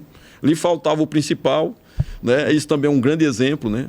Com toda a questão moral que Cornélio tinha, mas lhe faltava o principal. Às vezes tem pessoas que dizem assim, mas eu faço tudo, eu não roubo, eu não mato, eu não faço isso. Cornélio é um bom exemplo, né? Sim. Faltava o principal e para isso Pedro foi para lá. Mas assim, do ponto de vista da família dele, ele fazia essa cobertura. E isso é importante. Agora, eu quero também trazer uma coisa, Márcio, que é assim, é muito difícil a vida de um líder eclesiástico. A agenda, muitas vezes, dificulta. Eu tenho conversado com muitos pastores que têm falado exatamente dessa situação. Porque, qual é a agenda da igreja? Você está na igreja na terça-feira no culto de oração, na quinta-feira no culto de doutrina, no sábado, casais ou jovens, você tem que estar junto, porque a igreja precisa da tua, né, que é a tua presença. Precisa do pastor. Aí você está na escola bíblica no domingo pela manhã, você está no culto à noite.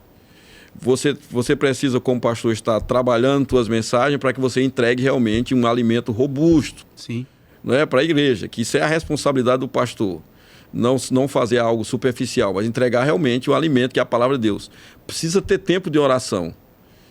Sim. E no meio de tudo isso, você também precisa dedicar a família, porque também você faz aconselhamentos. Aconselhamento bíblico. Então, é uma luta muito grande. Participa de podcast.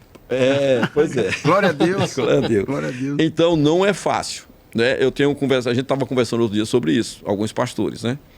A nossa dificuldade, que é comum, de você conseguir fazer tudo isso e dar a atenção à sua casa, que precisa, é necessário. Sim. Então você tem que estabelecer uma hierarquia de forma que você não faça tudo isso e descubra a tua casa, que desmorona tudo.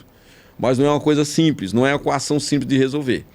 Então, eu digo assim, que a gente fala, mas há uma dificuldade muito grande em colocar isso em prática no dia a dia. Porque, imagina se você chega na sua igreja, pessoal, eu não vou vir hoje não, porque eu vou ficar fazendo culto doméstico na minha família. Meu amigo, confusão. Entendeu? A confusão é grande. Todo mundo quer o pastor, todo mundo quer se aconselhar com o pastor. Né? Às vezes, os nossos irmãos, né? Nossos queridos irmãos, Sim. A gente sempre fala isso, mas assim, o pastor não pode ficar toda hora dizendo assim, eu estou ocupado aconselhando irmão fulano e tal. Você não fica dizendo isso no púlpito. Sim, sim. Nem deve dizer. Então, muitas vezes o irmão pensa, não, meu pastor está tranquilo, disponível a hora que eu quiser.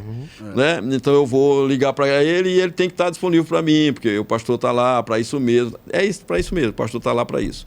Mas existem outras pessoas. Sim. Existe uma agenda. Eu sempre digo para o pessoal, me avise antes. Né? Naquilo que for possível. Perfeito. Quando for possível, nós estamos aqui, incêndios acontecem, nós vamos ter que correr para ajudar. Mas naquilo que for possível, se programe para que a gente consiga ter o mínimo de condição na nossa agenda para cobrir todas essas frentes. Perfeito. De aconselhamento, de ensino, de acompanhamento e da nossa família para que... Sim, né? Não pode baixar a guarda. Não pode baixar a guarda. Então, verdade. E Cornélio é um bom exemplo disso, né? Um homem que, por ele buscar a Deus, a família dele foi alcançada. Porque quando Deus olha para a família dele e manda Pedro lá, você vê que o resultado dessa reunião, né, daquela pregação de Pedro ali naquela casa, né, da proclamação do Evangelho, Pedro abrindo os olhos dele para o Evangelho de Cristo, a família vai junto. Então, é o que a gente deve fazer, é né? o que a gente Seguir, deve fazer. Né, pastor? Perfeito. Bom, a gente está chegando aqui, caminhando para o final. Eu teria vários exemplos, nós teríamos aqui para falar sobre família, famílias que estão retratadas na Bíblia, no Antigo Testamento, a gente falou, no Novo Testamento. Mas assim, chegou uma parte do nosso, antes de passar para as considerações finais, chegou uma parte do nosso programa aqui que a gente fala sobre um olhar de Cristo, né? O que ele faria, né? O que Jesus faria, que é exatamente, eu queria que o Roberto colocasse na tela aí, e se fosse ele, né? É uma parte, eu vou trazer aqui uma coisa que está na hype aí no momento, que é os bebês reborn, né? Essa doença mental aí que está cometendo a humanidade, não só essa, mas outras, né? Como famílias distorcidas, criação de família distorcida. Hysterians, estérea, ou seja, também barrigas de aluguel entre o casamento de mesmo sexo, que fazem a compra de barrigas para gerar um filho, que adotam como filho. Eu não estou falando de adoção, não, pastor. Estou falando aqui de distorções que a gente está vendo que o mundo está acontecendo. Perfeito. E essa desse bebê reborn aí agora, eu queria saber de vocês, meus irmãos, o que Jesus falaria sobre isso. Eu sinceramente, isso me dá uma indignação tão grande, meus irmãos, que eu peço a Deus que tire esse sentimento do meu coração, sinceramente. Mas eu não costumo trazer para essa mesa algo que não seja importante, principalmente que está na palavra de Deus aqui. Porque eu acho isso um absurdo. É um absurdo, pessoas que estão alimentadas por uma doutrina ruim, de pecado, e a gente tem que, nosso papel é de alertar a igreja para isso, aos irmãos, né? O que o senhor pode falar sobre isso, pastor Zenaldo? Primeiro, depois eu quero passar para o Nelson. Márcio, esse tema é um tema muito importante para ser debatido, sim, porque está entrando nas nossas igrejas. E uma das coisas que nós precisamos ter nas igrejas é esse espaço para discutir essas questões atuais da sociedade odierna da qual nós fazemos parte. Sim. Porque você não adianta fechar os olhos, você está vivendo isso, sim, né? Então, tem alguns temas que parece que é tabu nas igrejas, só que o povo sai e vai lidar com isso. Todo mundo comentando isso. Na escola, na universidade, no dia a dia, no trabalho, na vizinhança. Então é importante. E é importante se posicionar. Como é que eu vejo, sabe, Márcio, quando eu olho essa questão dos Terians, dos bebê reborn e outras coisas mais que você citou muito bem aí, para mim isso é o juízo de Deus já em marcha. Sim. E por que o juízo de Deus está em marcha, né? Não é o juízo pleno, total, mas já começa. Por quê? Porque as pessoas elas estão fazendo isso porque estão se distanciando de Deus. Então, à medida que o homem, que a humanidade se distancia de Deus, o que você vê é essa loucura que está acontecendo aí. Então, o homem se entregando a outro homem, perdendo a sua identidade, perdendo a sua função, mulher com mulher, homem com homem, como Paulo fala na sua carta aos Romanos. Sim. No capítulo 1. No capítulo 1. Ele já vai tratando isso, né? Deus entregou o homem às suas próprias paixões. Por conta disso, porque o homem deixou Deus, deixou de valorizar o Criador, passou a valorizar mais a criatura, né? O homem se tornou idólatra de si mesmo. Às vezes o ídolo que está no coração é a própria pessoa, egocentrismo. E o que você vê é uma sociedade cada vez mais deteriorada e se deteriorando. Quando você olha assim, às vezes eu estava falando disso domingo, né? Você pensa, há 10 anos atrás você pensava, não, chegou o limite a humanidade chegou no seu limite. Quando você começa a ver aberrações nas ruas e tudo mais, mas não é o limite. A gente não imaginava, há 10 anos atrás, eu estava falando, pessoal, um dia você ter uma pessoa chegando numa fila do supermercado com um bebê reborn, um boneco, dentro de um carro. No hospital. E dizendo assim, me dê prioridade, porque eu estou com o meu bebê aqui, eu preciso passar no caixa primeiro. E ninguém tira da cabeça da mulher que ali estão... Gente, é um absurdo. E não é uma situação... Bestial isso. E aí você pensa assim... expressão, pastor, bestial isso. Você está certo. Perdão. E olha, vou te falar uma coisa. Qual é o problema maior? Porque se você tivesse isso uma pessoa... Não, isso é um desequilíbrio individual, a pessoa está doente, precisa ser tratada. Mas você tem uma parte da sociedade aderindo a isso. E aqueles que não estão aderindo estão justificando. Sendo coniventes. Coniventes, né? Então, mostra quão está doente a nossa sociedade. E eu não sei qual vai ser o limite. Aliás, o limite nós sabemos que está escrito. Sim. Mas para mim, Márcio, eu te digo que isso é o juízo de Deus e Jesus jamais iria concordar. O que ele pensa disso? Jesus não concorda com esse tipo de coisa. Com esse tipo de comportamento. Meu irmão, isso parece ser simples o que o senhor está falando, mas tem pessoas que pregam que Deus é amor, que Deus é complacente e que Deus poderia sustentar a possibilidade de aceitar uma situação dessa. Isso é importante, pastor, a gente também delimitar aqui, porque também está na Bíblia, isso como o senhor mesmo citou em Romanos, como tem outras passagens da Bíblia que diz que Deus é amor, mas Deus é justiça. Nega o juízo. O pecador, ele nega o juízo. Sim. Por quê? Porque ele não quer largar o pecado. Então ele nega o juízo. Sim. Né? Enganando-se a si mesmo. A Porque pergunta deles é: vou me salvar de quê? Eu preciso de salvação. Eles pensam que eles estão bem, quer dizer, Mas de mas quê eu não estou mesmo? pecando, eu tô amando, né? O amor. Nelson, e aí eu vi outro dia uma sociedade de uns homens vestidos de cachorro. Não sei se vocês viram isso. Não, se tem comportando todo como bicho. cachorro. são os Terians. E aí eu lhe pergunto, Nelson, é um absurdo. A gente como você como presbítero, pastor Zenaldo aqui, o nosso papel é alertar nosso time, né? Nossa igreja.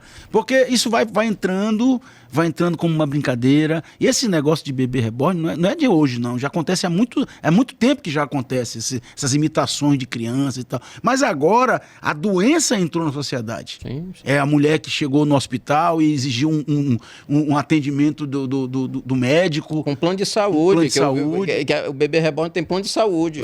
Mas qual é o antídoto disso? É a palavra. Né, Nelson? Márcio, se a nossa leitura de Gênesis 1, 2 e 3, ela vai delinear a maneira como nós vemos o mundo. Gênesis 1, 2, 3, ela nos guia. Essa leitura correta, com a hermenêutica correta, vai nos guiar. O pecado, como nós já tratamos aqui, o pecado entrou em todas as facetas, na razão, nos sentimentos, nas emoções, na maneira como eu me enxergo, na maneira como eu sou. Eu estava conversando com o pastor Ricardo, né, o reverendo Ricardo, lá da nossa igreja também, e dizendo que ele dizendo que acho que o maior problema hoje da teologia e, na verdade, da sociedade é a gente não entender a doutrina da Imago Dei. Sim. Que nós somos imagem e semelhança de Deus. Né? Nós estamos com um problema sério. Mas quando nós chegamos no último capítulo de Apocalipse, então nós vimos lá de Gênesis, nós vimos que ali começou todo o nosso problema, mas nós chegamos em Gênesis, capítulo 22, no versículo 11. João vai dizer um negócio para nós aqui, que parece que é um grito desesperado, dizendo assim, olha, ainda dá tempo, o juízo está chegando realmente. Mas ele diz assim, continue o injusto fazendo injustiça. Continue o imundo ainda sendo imundo. O justo continue na prática da justiça e o santo continue a santificar-se. Ou seja, quem está sujo, se suje mais. E isso só vai piorar. Quem está limpo, procure se santificar mais, porque o nosso encontro com o nosso Redentor está chegando. Amém. Né? Amém, E perfeito. eu estava, hoje pela manhã, eu ouvi numa rádio uma notícia dizendo que agora existem em cachorros, em pets, tatuagem e piercing. Eles estão tatuando e colocando piercing em pets. Então, nós vamos chegar a que ponto, a que nível que nós vamos chegar? É o sujo se sujando mais. Mas nós, que encontramos em Deus a suficiência da nossa vida e tudo que o Senhor nos completa, Ele é a completude de tudo em nós. Né? Nós não precisamos... o Senhor não abriu a minha madre, a mulher pode dizer, né? Mas o Senhor é suficiente na sua vida. Sim. Né? Eu não tenho filho... o maior sonho que eu tinha na vida era jogar bola com meu primogênito. Sim. Não foi permissão do Senhor. Ele não permitiu. Mas agora o mundo vai se acabar e eu não vou mais viver a minha vida, como eu vou dar tilt.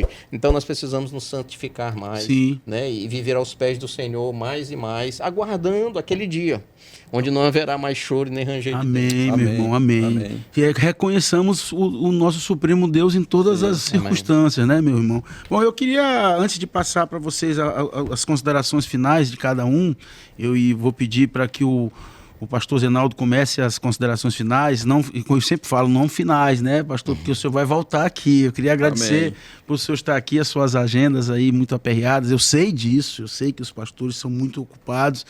Queria agradecer também a presença de Nelson, meu irmão em Cristo, um grande goleiro de futsal, viu, pastor? Foi na adolescência, a seleção maranhense aí, ganhamos alguns gêmeos. Eu no basquete e ele no futsal lá, na época do colégio. Queria deixar um abraço aqui especial pro irmão Henrique Branco, cara. Eu não vou errar teu nome não, Henrique, é Henrique Branco. Esse irmão, ele me trouxe aqui uns ensinamentos, principalmente na questão da leitura bíblica, né? Ele é um exegeta também, conhecedor da palavra de Deus. Vou convidá-lo para voltar aqui, ele, o pastor também. Queria deixar um abraço para o pastor que eu conheci essa semana, o Rafael Blume. Sim. É um homem de Deus que veio aqui, nos trouxe a palavra edificante aqui. Então eu quero mandar um abraço para esses dois mestres da palavra de Deus, são servos do Senhor, vão voltar aqui para essa mesa. Quero dizer para vocês que essa semana vamos trazer mais um tema interessante, né? Vamos falar sobre o pecado da mentira, vamos diferenciar o que é verdade e o que é mentira, né? A verdade a gente sabe quem é, né? A verdade é Cristo, né? Mas a gente vai trazer esse tema aqui para falar sobre as pequenas mentiras, as mentiras que o mundo conta pra gente, né? As fake news, né? O que está nas inverdades da palavra de Deus adocicada, né? Das coaches, dessas coisas que estão trazendo para a nossa igreja, que são verdadeiras enganações. Aguardem, nós vamos trazer um tema edificante também, se Deus quiser, aqui, né? Benção. Então eu queria passar a palavra agora para o pastor Zenaldo, passei as suas considerações finais sobre a família, e sua presença aqui sempre é edificante. Pastor, muito obrigado por o senhor ter vindo aqui mais uma vez, e que Deus abençoe sempre seu ministério, a sua vida, a sua família também, e que a gente sempre está em oração para o senhor estar sempre voltando aqui com a sua simplicidade, mas porém com a sua grandeza de informações, que sempre a gente é bom beber desse poço aí de conhecimento. Márcio, obrigado, meu irmão. É um prazer estar aqui. Então, encerrando, eu não poderia fazer diferente, já que nós estamos falando de família, então eu vou deixar aqui um beijo para minha esposa, Rúbia. Eu tenho 4 filhos. Sim. Então, eu fui agraciado assim com o meu irmão Nelson aqui. São 2 homens e 2 mulheres, né? O meu mais velho chama Bruno Rander, aí vem Bruna, Rúbia, Moisés e Rebeca. Olha aí. Né? Rebeca. E eu tenho 3 netos. Graças. Daniel, Davi e Michel. E tá vindo o 4º. Olha aí, né? Uma coisa boa. Então deixar aí um beijo, um abraço para minha família querida. Dizer que é um prazer estar aqui, né? Obrigado, pastor. É uma alegria. Eu tenho acompanhado os programas, vi aqui a participação do Rafael Blumer, né? Irmão querido, né? Um homem que tem se dedicado ao ministério também do ensino. Sim. Tem assim, bons planos aqui para a cidade, a gente tem conversado um pouco. Ver aqui o pastor Lúcio, o pastor Cleomárcio, o professor Danilo, a turma toda que vem aí eu estou acompanhando. Vitinho, uma turma da nova geração, chegando o Rick, o pessoal todo está vindo aí. O Rick esteve comigo aqui, entendeu? Um grande homem de Deus. E agora eu tive o privilégio de conhecer aqui o meu irmão Nelson, né? Que ensina também com a sua vida, né? Sim, claro. Aprendemos aqui com ele. E dizer para você, meu irmão, que continue perseverando, porque eu vejo que esse programa traz contribuição para o nosso meio eclesiástico, né? Com os temas que são discutidos, com a seriedade e, acima de tudo, por ser bíblico. Nós precisamos muito disso, né? Nos voltarmos para a Bíblia, para os princípios bíblicos, para aquilo que a Bíblia ensina, acima de qualquer tradição, de qualquer denominação, sabe? Verdade. A Bíblia tem que prevalecer, a palavra de Deus. Perfeito. E eu tenho visto isso, né? Então, me alegra estar aqui, fazer parte, e que Deus continue te abençoando, te dando toda a condição, a provisão de recursos, de capacidade de tempo, de agenda, para que você continue, né, nessa sua jornada, e que homens de Deus continuem se levantando para te ajudar nisso, porque isso é para o benefício do reino e, acima de tudo, para glorificar o nome do Senhor. Amém. Deixo um abraço também para os meus irmãos, né, os que congregam comigo lá na Igreja Batista Nacional Renascença. Perfeito. Um grande abraço a todos. Deus continue abençoando. Amém, amém.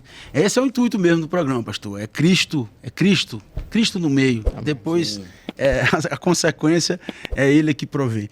Nelson, meu irmão, muito obrigado por ter vindo aqui. Rapaz, como eu falei no começo do programa, eu já tinha falado no teu nome aqui mais de 200 vezes, meu irmão. O pessoal estava com expectativa de um cara quem é grande, esse Nelson, né? Quem é esse Nelson? Meu irmão, eu quero dizer para vocês, também o pastor Zenaldo, eu amo vocês em Cristo, vocês sabem disso. Amém. E seja sempre bem-vindo.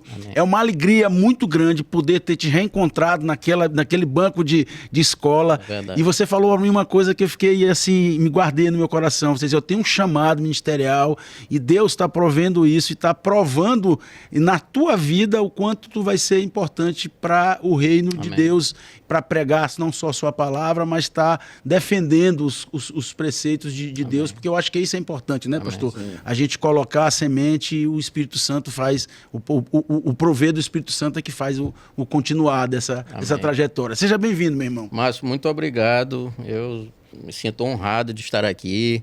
Ícones da teologia já passaram por aqui, tem passado, né?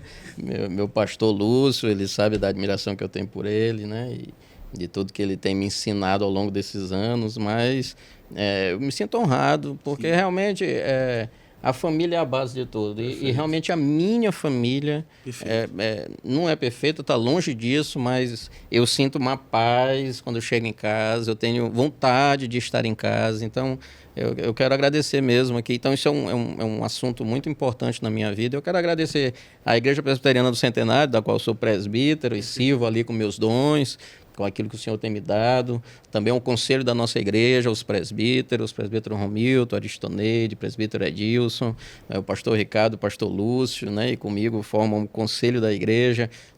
Nós temos nos apoiado na liderança da igreja, agradeço também pela caminhada.